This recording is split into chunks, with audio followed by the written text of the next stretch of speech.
Përshëndetje të gjithëve. Do të themi në muajin ku tashmë shumë viruse respiratore po qarkullojnë rreth nesh dhe nuk e dim a bëhet fjalë për grip, a bëhet fjalë për Covid apo bëhet fjalë edhe për ndonjë virus respirator tjetër. Pikërisht ne sot kemi ardhur në Institutin Përshëndet Publik, ku do të marrim informacionet më të reja se realisht si qëndron situata. A duhet të alarmohemi që tashmë shumë njerëz po smurën nga ndonjë virus, apo duhet thjesht të ndjekim ato këshillat e mjekut tam dhe këshillat e të gjithë mjekëve që po na japin, të kujdesemi për shëndetin tonë dhe mund ta kalojmë sa më lehtë.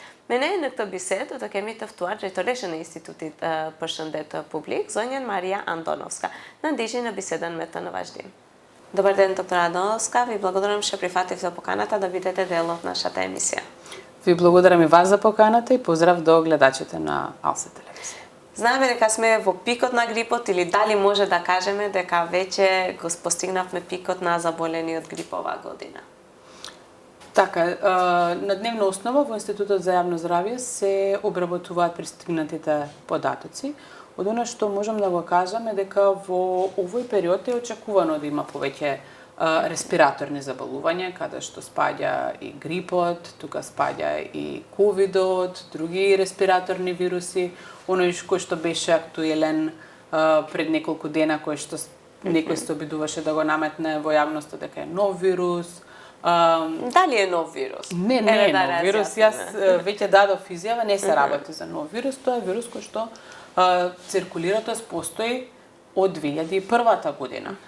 Во веќе години и години наназад е веќе присутен и на нашата територија, тоест докажани имаме случаи каде што случајно на еден респираторен панел, кога некој од пациентите бил препратен на тестирање, во тој респираторен панел спаѓа и овој вирус и имаме случајно пронајдени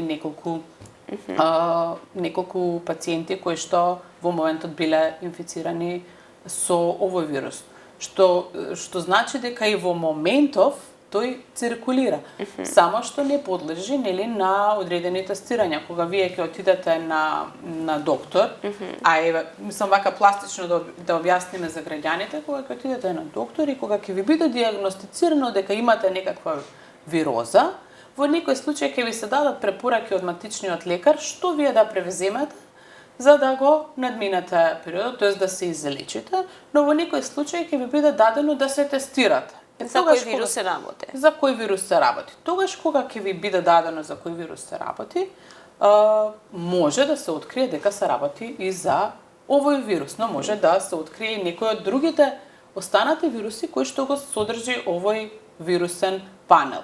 Ова не е задолжително за секој пациент кој што ќе дојде и кај што матичниот лекар ќе диагностицира дека се работи според одредени други параметри, крвна слика и останати други параметри, кога ќе утврди дека се работи за вироза, не постои правило дека мора да го прати да испита пациентот за кое вирусно заболување станува збор. Но во одредени случаи, кога се работи за некоја категорија каде што може да се очекува имунокомпрометирани пациенти, бремени жени, помали деца, луѓе над 65 години со коморбидитет и така натаму, може матичниот лекар да даде препорака да се диагностицира за кој вирус станува збор, како би можело да има понасочена терапија, иако терапијата за сите овие заболувања практично е на некој начин и иста.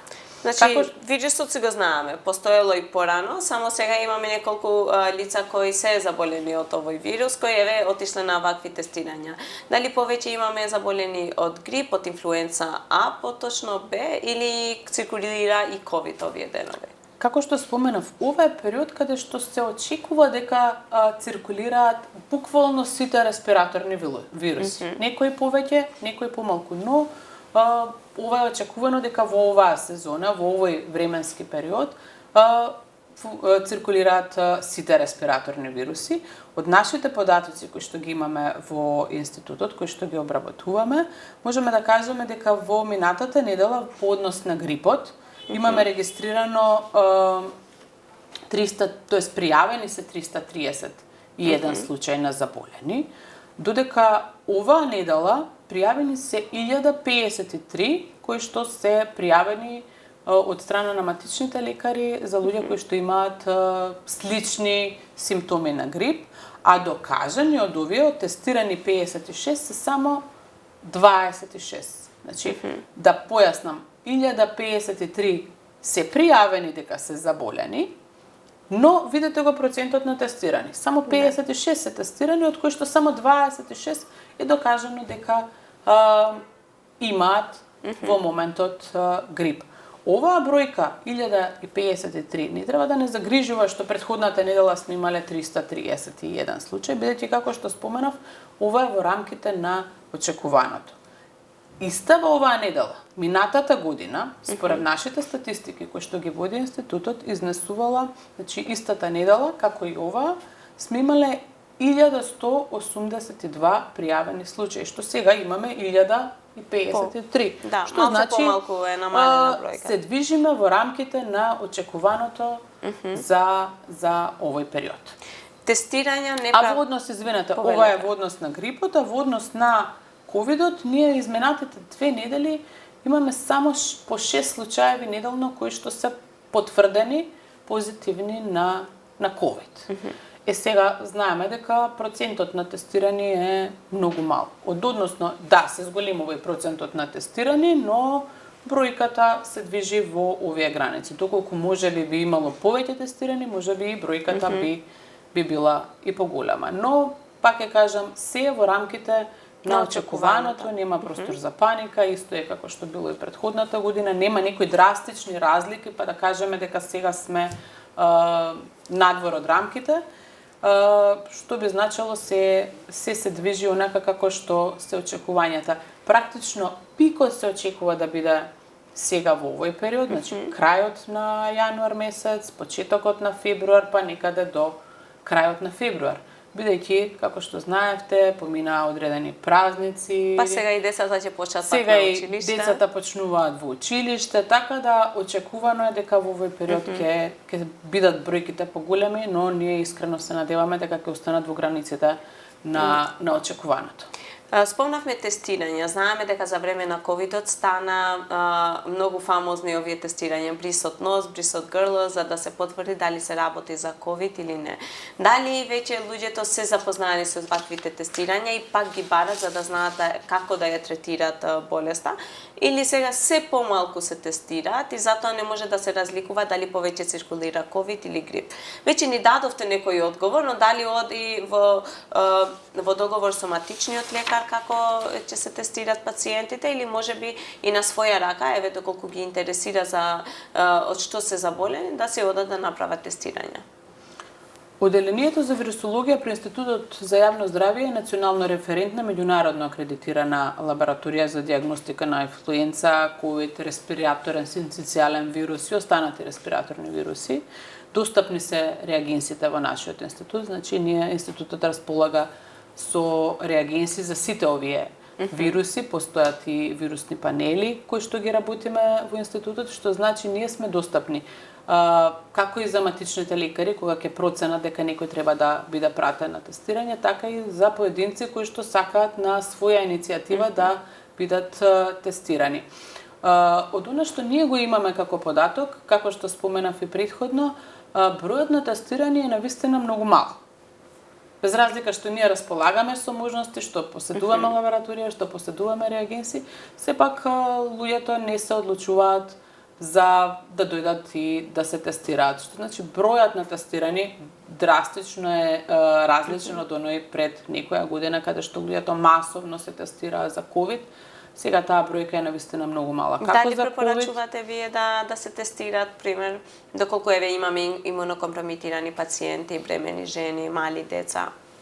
Да, секако можеби не сите, доколку нема одредени компликации, доколку заболувањето се поминува лесно со блага симптоматологија, во тој случај нема потреба за тестирање. Но доколку се работи за лица кои што се имунокомпрометирани, бремени жени, деца под 5 години, постари од 65 години, можеби е пожелно да бидат тестирани, иако терапијата, морам да кажам дека повторно би била иста. А вакцинација?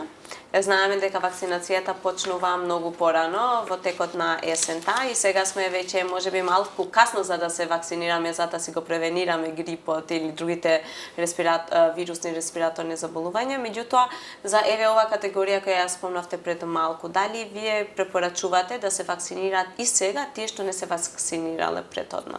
Видете, вакцините работат на одреден принцип каде што им треба одредено време, затоа се постои време кога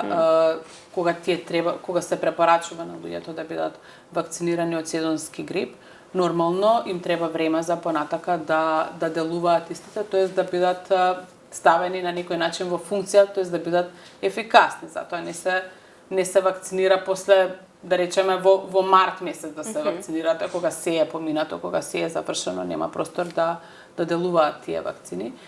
Институтот за јавно здравје беше одговорен за вакцинирање на здравствените работници и ние оваа година овозможивме, освен тоа тие да доаѓаат кај нас, ние овозможивме, формиравме мобилни тимови кои што одеа во самите институции се со цел да им олесниме на здравствените работници, а воедно и да го зголемиме бројот на луѓе кои што сакаат да бидат вакцинирани, бидејќи сметаме дека вакцинацијата е една од значајните превентивни мерки.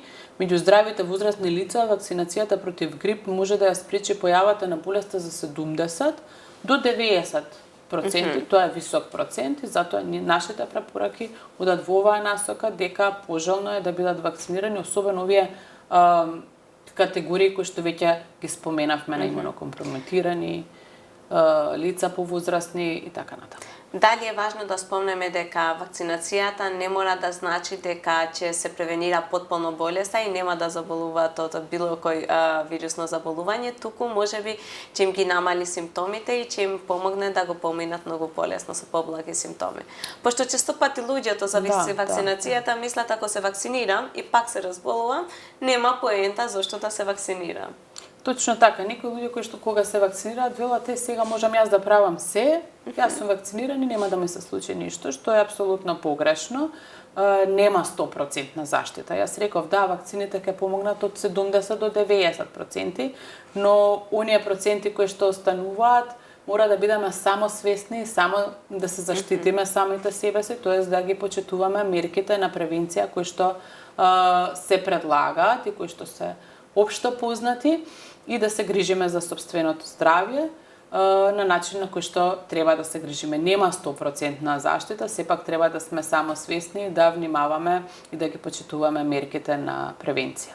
Кога сме кај мерките на превенција, би сакала за крај ваши совети и од Институтот за јавно здравје препораки како да се заштитиме да не заболуваме во оваа сезона кога има настинки, грип и циркулираат и други вирусни респираторни заболувања. Така, мерките за превенција се скоро идентични за сите респираторни заболувања кои што кои што се во моментот во опсек. Така да се избегнува собирање во простори каде престојуваат повеќе луѓе, нели колку што е возможно. Често да се мијат рацете со сапун, со дезинфициенси. Тоа се едни општи правила, да се загреваат просториите во кои што се престојува, но воедно истите да бидат проветрувани на одредено време, да се грижиме околу начинот на кој што да имаме топла облека, нели да не сме изложени премногу на ладен воздух. Пак ќе кажам, ова се препораки кои што секој треба помалку самиот да внимава. Точно. Нема да зборувам за суплементите, туку ќе зборувам за нездравиот начин на исхрана, за внесувањето на витамини, минерали преку овошје, преку зеленчук, преку здрав начин на исхрана. Како што кажав, да немаме доколку постои сомнеш дека доколку знаеме дека некој е заболен, да немаме комуникација во тој период доколку можеме со него, доколку самите сме свесни дека појавуваме некакви симптоми кои што укажуваат на некакво вирусно заболување, да се самоизолираме, да имаме што помалку контакт со другите луѓе додека не ни поминат симптомите. Тоа би било генералните препораки што веќе и се познати на јавноста, сите ги знаеме, но важно е колку истите ги пременуваме. Не верувам дека некој не знае како треба да се однесува кога е заболен или како да се заштити сами од себе си, бидејќи овие препораки се многу јасни, но многу е важно истите да ги пременуваме. Да, јас знам како да се заштитам, но многу е поважно да го правам тоа, не само што знам како треба. И за крај да не читаме се и да веруваме во се што читаме на интернет, еве на пример како што кажавте за овој нов вирус кој се смета дека веќе почнал да циркулира, туку да им веруваме на здравствените работници, повеќе и на матичните лекари. Апсолутно, особено Институтот за јавно здравје останува отворен за целата јавност, за сите граѓани, доколку сакаат да добијат било каква информација, било каков совет, ние остануваме отворени за секој граѓанин. Ви благодарам многу. Благодарам и на вас за поканата. Kjo ishte gjitha që kishim përgatitur për sot. Kujdes veten tuaj, kujdes shëndetin tuaj dhe ndëgjoni këshillat nga mjeku juaj. Ne vazhdojmë në emisionin e ardhshëm. Deri atëherë, mirë takofshim.